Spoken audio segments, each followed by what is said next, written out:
Qui ça? De retour sur notre plateau, on parle de décryptage tout de suite. Et puis Grace va nous faire le plaisir d'introduire dans ce sujet encore ce matin. En fait, j'aime sa façon d'introduire les sujets. Je ne sais pas si vous aimez aussi sa façon d'introduire les sujets. Donc j'aime beaucoup sa façon d'introduire les sujets. Elle va donc se faire le plaisir d'introduire. Ou alors, vas-y. Donc ce matin, on parle du phénomène de daddy et de mommy dans les églises. Là. Dès que tu parles à un chrétien, non, mommy a dit que daddy a dit que... Donc avec ce matin, avec le docteur Brice Kamga, on parle du père spirituel. Qu'est-ce que c'est qu'un père spirituel? Est-ce que c'est important d'avoir un père spirituel? Exact. Bonjour docteur. Bonjour. Comment était le week-end? Super, par la grâce de Dieu. Toujours un plaisir d'être parmi vous. C'est un plaisir. Surtout pour ceux qui nous suivent sur Internet. Voilà, les retours sont bons. Le docteur là, il est pertinent.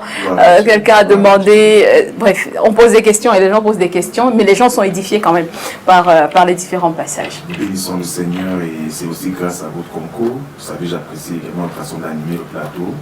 Depuis la première fois que je suis arrivé ici, j'ai ressenti vraiment l'accueil chaleureux. Et vous mettez en confiance vraiment les intervenants. Alléluia. Merci les filles. Merci. Mais dis-moi merci. Merci Sandrine. Voilà. On parle du rôle du père spirituel. Oui. Les filles, je crois que c'est un échange. Hein. Ouais. C'est pas un tribunal, il n'est pas à la barre. Non. Mais toutes les questions lui seront posées. Ouais. Et puis vraiment sans relâche ou sans retenue. Voilà, sans retenue, on lui pose des questions. Je vais commencer avec celle-ci. Qui est le père spirituel? Très belle question. Qui est le père spirituel? Ou qui est un père spirituel? Qui est un père spirituel? Déjà, il faut savoir que c'est un phénomène qui n'est pas seulement propre au christianisme. Okay. Dans toutes les grandes religions, généralement, les personnes sont encadrées par un peu des personnes qu'on appelle les directeurs de conscience. C'est un phénomène même qui existait depuis dans la Grèce antique, où des plus jeunes dans les religions étaient encadrés. Un père spirituel, comme son nom l'indique, c'est quelqu'un qui a une certaine influence sur l'âme. Okay. C'est quelqu'un qui est un peu comme un modèle. Quelqu'un qui peut influencer une âme sur le court, moyen et le long terme. Oui. D'accord. Un peu différent de la définition qu'on applique dans nos églises, c'est que le père spirituel, c'est celui qui t'a conduit au Seigneur. Oh là là. Et c'est vrai, hein? Aujourd'hui, quand quelqu'un on demande qui est ton père spirituel, tu dis c'est celui qui m'a conduit au Seigneur. Oh, c'est lui qui m'a prêché l'évangile, c'est lui peut-être qui m'a baptisé. Très bien. Vous permettez qu'on puisse lire un passage biblique? C'est pour ça qu'on est là. Ok. Dans le livre de 1 Timothée, par exemple, je lis rapidement à la grâce de Dieu, 1 Timothée chapitre 1 verset 2, Paul, parlant de Timothée, dit à Timothée, mon enfant légitime en la foi. L'apôtre Paul appelle Timothée mon enfant légitime. Même pas mon enfant, mais mon enfant légitime. Or, vous verrez que ce n'est pas Paul qui a conduit Timothée dans la foi. Dans le livre de Actes chapitre 16, Timothée était chrétien par le biais de l'apôtre Paul. Mais par contre, vous voyez qu'il va appeler Timothée mon enfant légitime. Il est pareil pour l'évangéliste Saint Marc. Saint Marc, Pierre l'appellera plus tard mon fils Marc. Pourtant, ce n'est pas forcément Pierre qui a conduit Marc dans la foi. Je prends un autre exemple, si vous permettez. Il y a le prophète Élisée.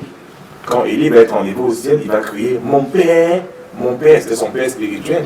Mais quand on va dans la Bible, ce n'est pas Élie qui amène Élisée à la foi.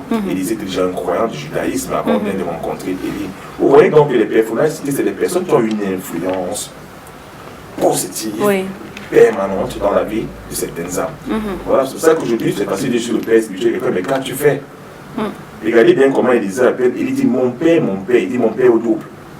Et dans la culture juive, j'aime beaucoup cette culture parce que la Bible est une influence juive. Presque tous les auteurs de la Bible, c'est des juifs. Il n'y a qu'une seule personne qui n'est pas juive, à l'instar de Luc. Chez les juifs, on ne s'amuse pas avec son père spirituel.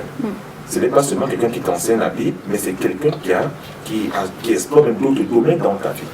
Aujourd'hui, on voit des pères spirituels en dehors de la Bible, c'est fini. Un père spirituel, ce n'est pas seulement celui qui t'engendre. C'est celui qui t'engendre selon Dieu. En d'autres termes, Dieu est un père responsable.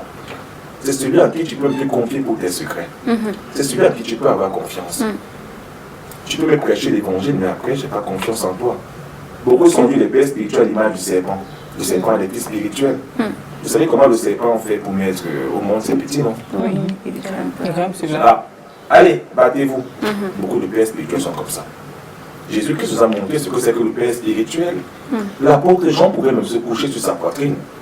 Il y a des pasteurs que pour voir ton Père spirituel, c'est tu prends l'audience 3 mois avant. Hein. Peut-être quand, si tu n'as pas d'argent aussi. Même si tu as de l'argent, c'est l'audience. Hein, et tu dis que c'est ton Père spirituel. Il ne connaît même pas ton nom. Il dit, toi, viens. Tu dis, Daddy, il ne connaît même pas ton nom. Un Père spirituel, c'est celui qui... Oh là là. Est-ce que vous savez que Paul connaissait même les maladies de Timothée? Dans 1 Timothée 5:23, il lui dit, prends soin de ton estomac, ne prends plus un peu de vin. Il connaît même le goût. Et celui qui est le Père spirituel, tu viens, tu lui dis, il ne sait pas ce que tu bois. Je te demande, tu bois quoi? Si Timothée venait chez Paul, Paul savait même son goût. Il prend un peu de vin, il sait que tu n'aimes pas prendre de vin. C'est ça un Père spirituel. Il connaît même ton intimité. Il connaît tes faiblesses. Il connaît même ta maison. Il y a des pasteurs qui ne connaissent même pas où le fidèle habite. Il appelle Père spirituel. Mais c'est pas facile si on a une église de 1000 membres. C'est facile parce que tout le monde peut être ton fils spirituel. Exactement aussi. C'est ça le problème. Un vrai leader n'a même pas beaucoup de fils spirituels. Vous allez mourir en même temps. Je peux avoir plusieurs enfants à l'église, mais pas des fils forcément spirituels. C'est comme avoir plusieurs camarades, mais peu d'amis. Oui, même que parmi les 12, Jésus avait 3 principaux intimes. Pourtant, c'est tous ses apôtres. Un père spirituel, l'apôtre Paul a beaucoup de fils. Mais vous voyez, quand il s'adresse à Timothée et à Tite, ça avait des égards bien différents. C'est pour ça qu'il faut faire attention. J'ai même vu des chrétiens, parfois les chrétiens qui disent que j'ai un père spirituel. Arrêtons un peu. Parce qu'il y a le père spirituel qui parle des finances, celui qui parle de... Peut-être beaucoup plus dans ce cas, peut-être des mentors.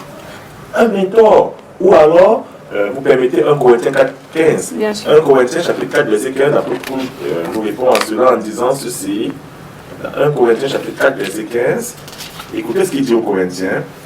Car quand vous auriez 10 000 maîtres en Christ, vous n'avez cependant pas plusieurs pères.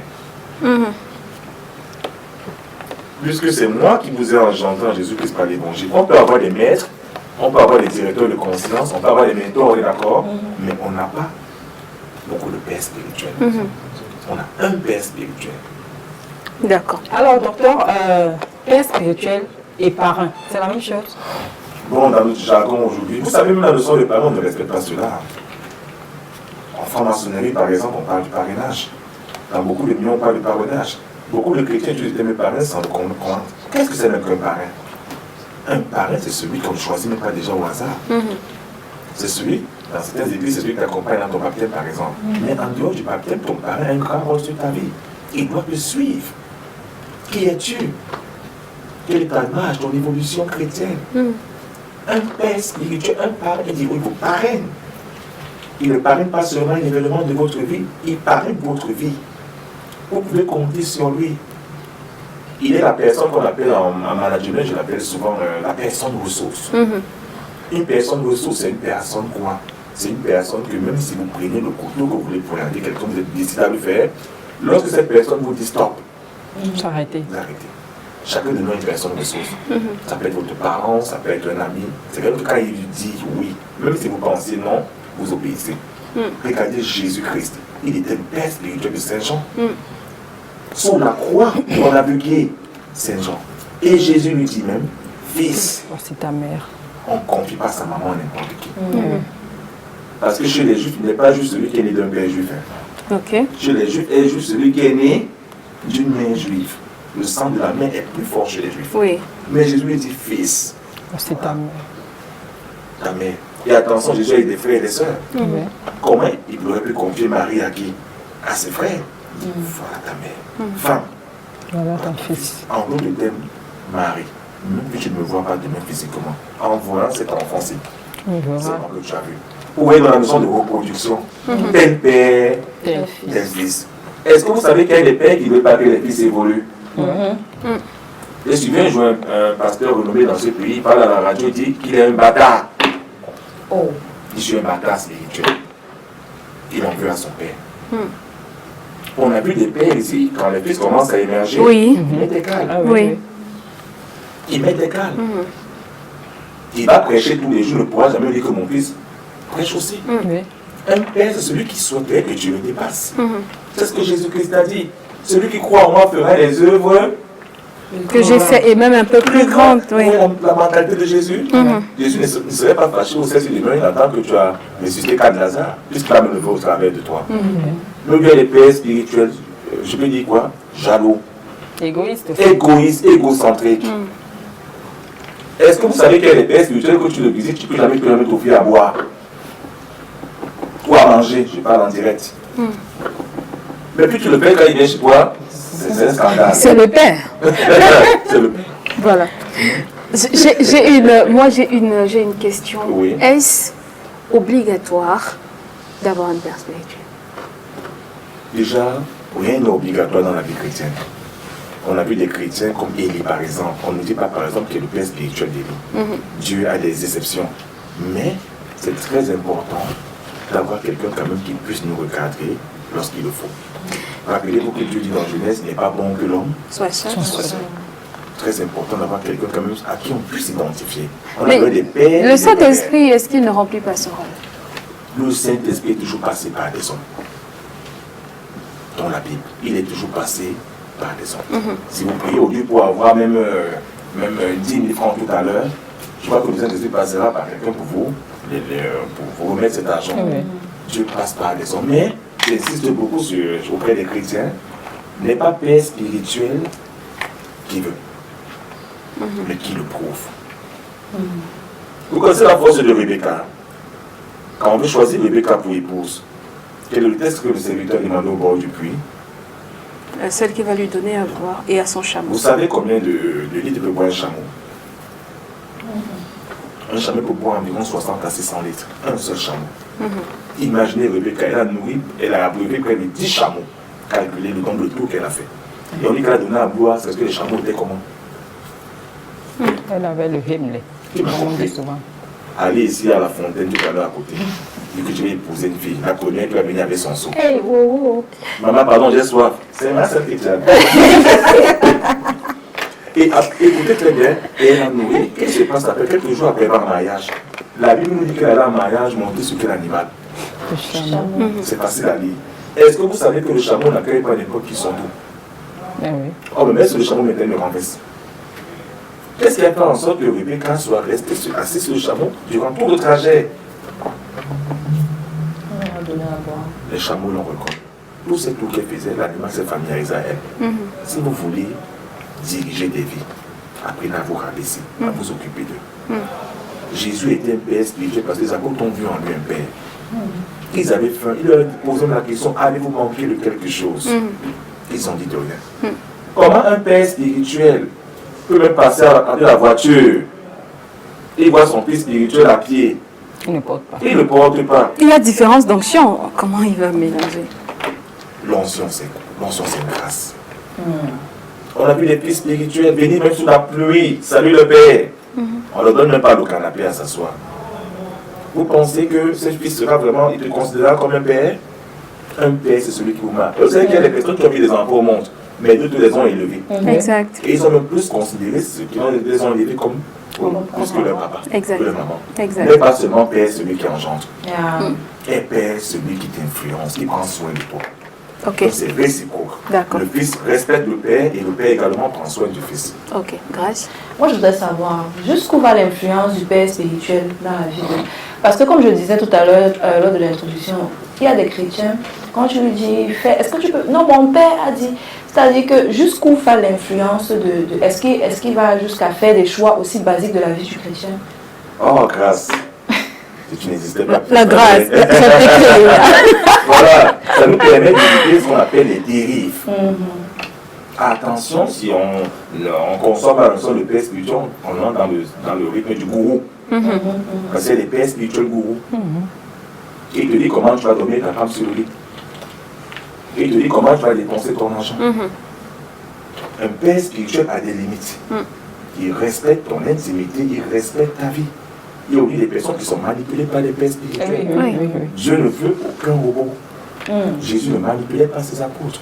L'apôtre Judas pouvait être à table, il sortait. Est-ce qu'en sortant, il donnait la permission à Jésus? Il s'est levé, il est sorti, il fait sa salle besoin. Ça veut dire que Jésus avait un sentiment de liberté. Votre père spirituel n'est pas votre Dieu. S'il finit par devenir votre Dieu, ça devient une idolâtrie. Il est là pour vous encadrer, mais il y a une limite à ne pas franchir. Voilà. Et aujourd'hui, un métier qui est très en vogue au Canada, on appelle ça les encadreurs spirituels.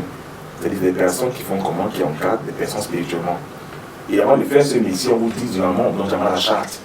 La charte voudrait que vous ne devez pas vous immiscer à un certain niveau dans la vie du patient. Ça, c'est interdit. Il y a des limites à ne pas franchir. Et un père spirituel doit le faire. Il y a parfois des fils qui disent, papa, voilà, j'ai 25 000, pour ton affaire, j'ai ton argent. C'est ça. Selon que Dieu te met à cœur. Même des pères spirituels comme imposer les fils à prendre des épouses. Oui. Je vous rappelle, Oui. chacun doit avec sa femme sur lui. Le père ne doit pas avec la femme. Chacun gère son foyer. Il y a des pères spirituels. Papa, j'ai vu une femme qui m'intéresse. Elle n'est pas de toi. Elle n'est pas pour toi. Elle n'est pas pour toi. Papa, je fais comment? On va lui dire non. Moi, j'ai eu ce cas. Hein. Il m'a dit carrément, à lui dire non. Et puis, en assemblée, il a dit, vous voyez, il y a des filles là. Demandez-leur la main, mais à celle-ci, ne passez pas. Qu'ont fait les parents d'eux? Les parents même légitimes de Rebecca. Appelez la fille consultons. Consultons-la. Ma fille, voilà, je trouve que ce cas-là est ceci, cela. Mais toi, qu'est-ce que cela dit? Elle décision te revient. Elle a dit gérer. Quand elle a dit gérer, on l'a laissé partir. Mais là, docteur, de façon pratique, jusqu'où est-ce qu'il devrait s'impliquer?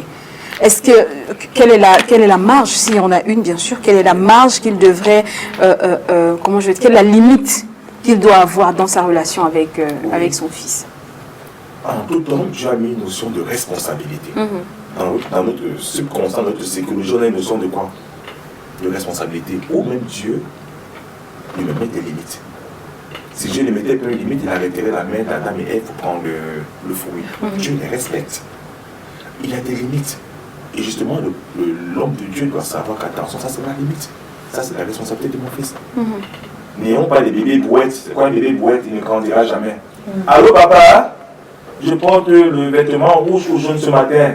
Mais le jaune. Allô papa, il traverse la route à gauche ou à droite? Ferme les yeux, marche. Ça devient du courroutisme. Il y a des limites. Tu dis par exemple que tiens mon fils, tu as telle décision à prendre, je te laisse libre. Je peux t'apporter quoi? Son conseil. Qui était réellement le père spirituel de Moïse? C'est Jétro. C'est Jétro. Est-ce que Jétro a une influence sur Moïse? Il vient visiter son fils. Oui. Il lui dit, attention mon fils, tu vas mourir. Tu vas mourir, oui. C'est mon avis. Décentralise les choses. Est-ce qu'il a dit que Moïse a joué avec la corde?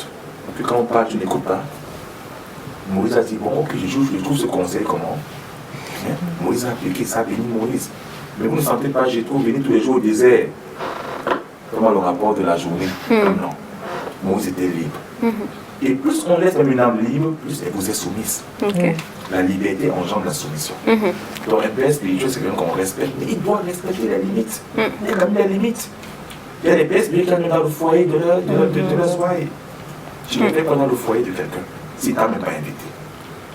Alors, docteur, est-ce que c'est le chrétien qui choisit son père spirituel ou alors c'est le père spirituel qui choisit son enfant? D'abord, il y a la notion de Dieu. Dieu. Vous savez, les jours qu'on ne demande même pas de choses, c'est évident. Quelqu'un a posé la question des Juifs qui étaient le Samaritain dans l'histoire. Parce que les Juifs et les Samaritains ne s'entendaient même pas. Même le père a dit quoi? Celui qui a apporté le soutien. C'est monsieur qu'on a sauvé. On se demande qui est ton prochain, il a dit que c'est qui? C'est celui qui a sauvé, ce n'est pas le prêtre. Il y a des gens qui ont marqué votre vie, qui vous ont impressionné, qui sont là au quotidien. Vous ne comprenez pas la Bible, il vous explique. Vous êtes fauché, il vous donne de l'argent. Vous avez faim, il vous donne à manger. Je vous assure, dans votre âme et conscience, vous savez que voilà mon père spirituel. Et c'est Dieu qui doit le choisir.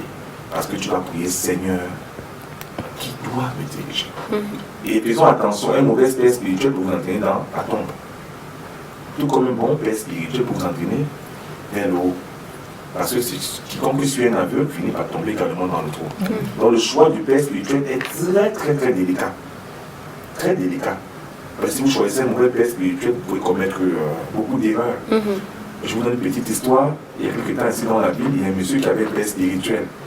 Il voulait acheter un terrain de l'autre côté, vers Bonamoussati. Il a vu son père spirituel, papa, est-ce que je peux acheter le terrain? Il a dit, ce n'est pas la volonté de Dieu. Tu ne dois pas construire. Oh. Qu'est-ce que ce monsieur a fait? Il a dit, attention, il y a quand même des limites. J'ai une famille. Il a acheté le terrain, il a construit. Plus tard, c'est devenu une église. Voilà quelqu'un qui a compris que, attention, le père spirituel a des limites. Oui. Quelqu'un, ton fidèle veut construire, où est ton affaire? Il dit que ce n'est pas Dieu. Vous voyez pourquoi il faut faire très attention. Il y a des limites. Si ce monsieur avait écouté qui?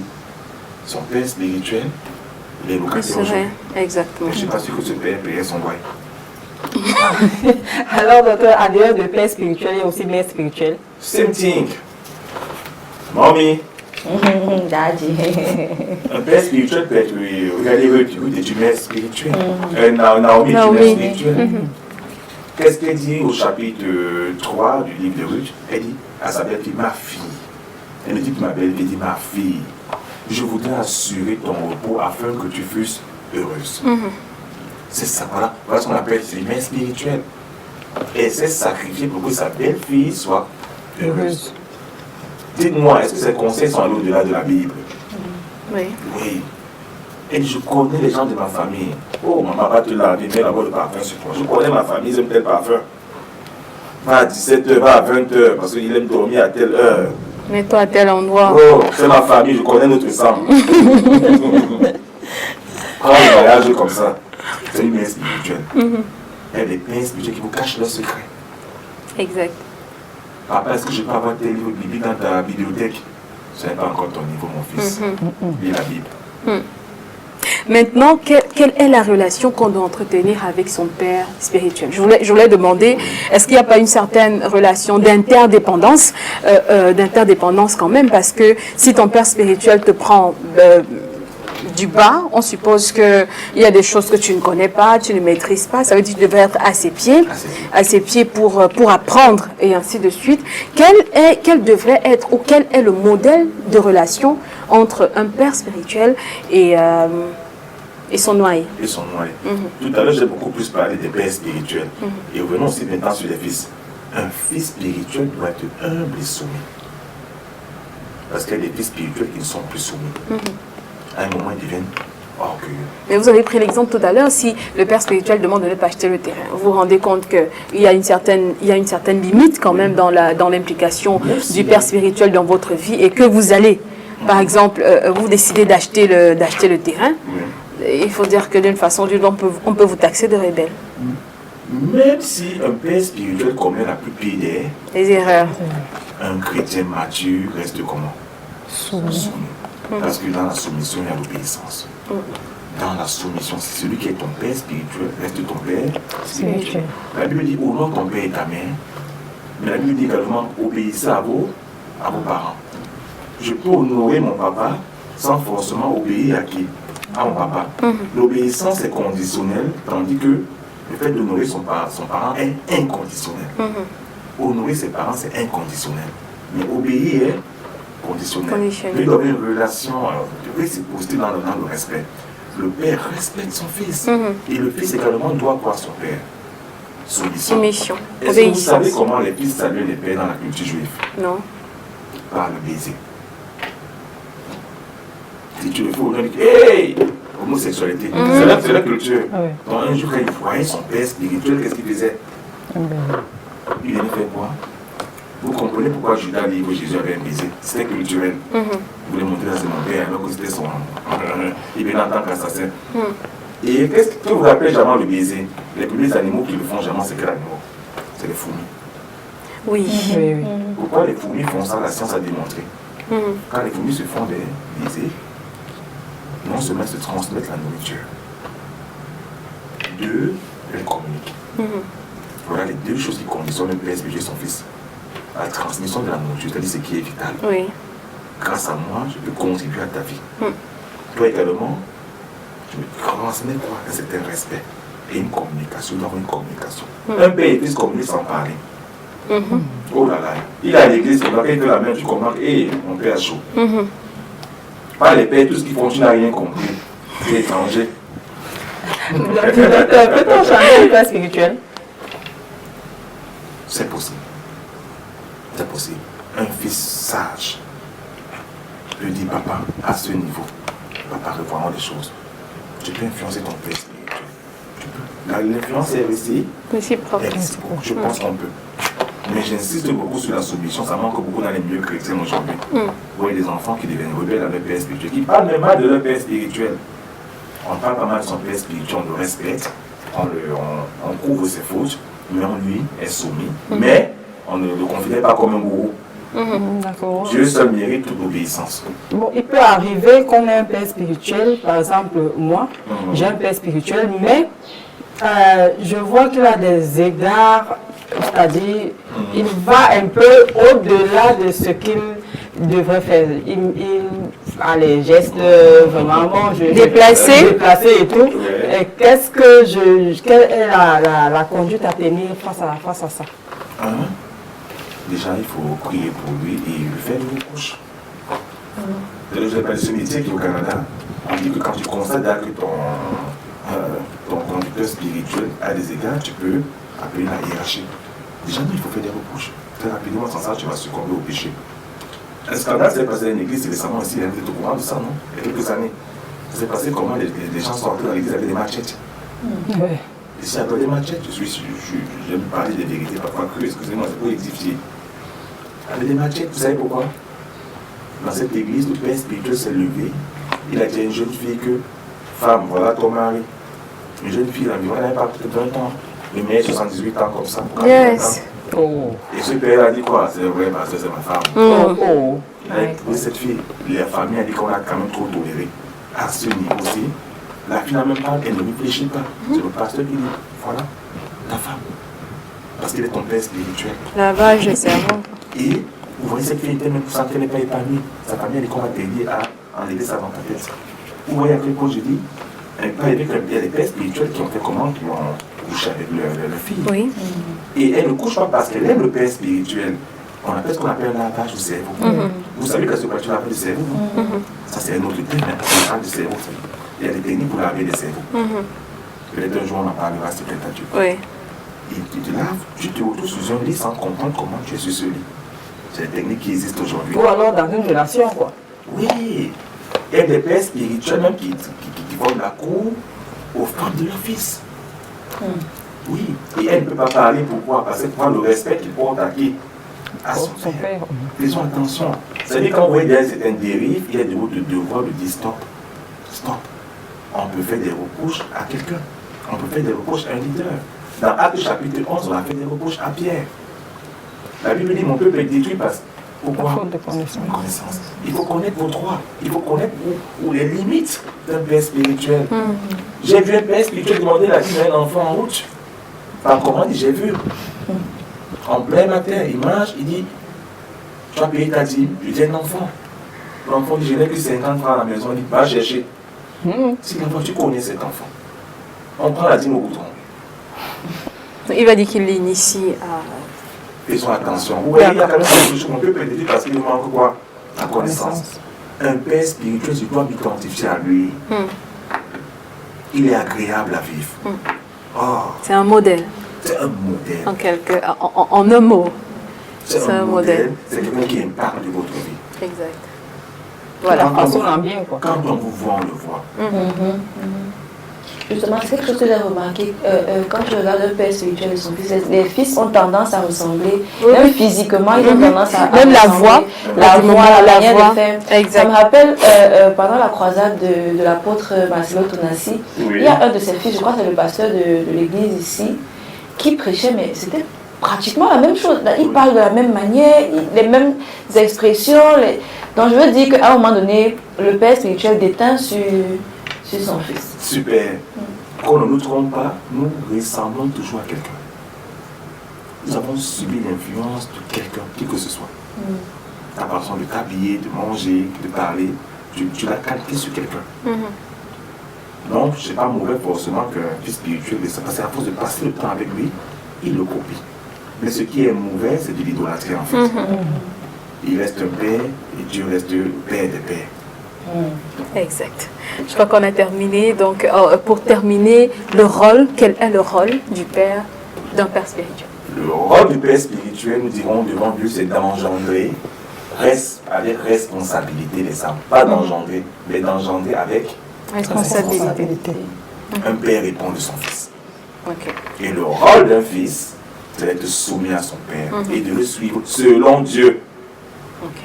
Quand ce n'est plus selon Dieu, ça devient autre chose. Exact. Là, on a parlé du père, je crois qu'on abordera peut-être l'aspect du fils un autre jour. Plaisir, voilà. grand plaisir.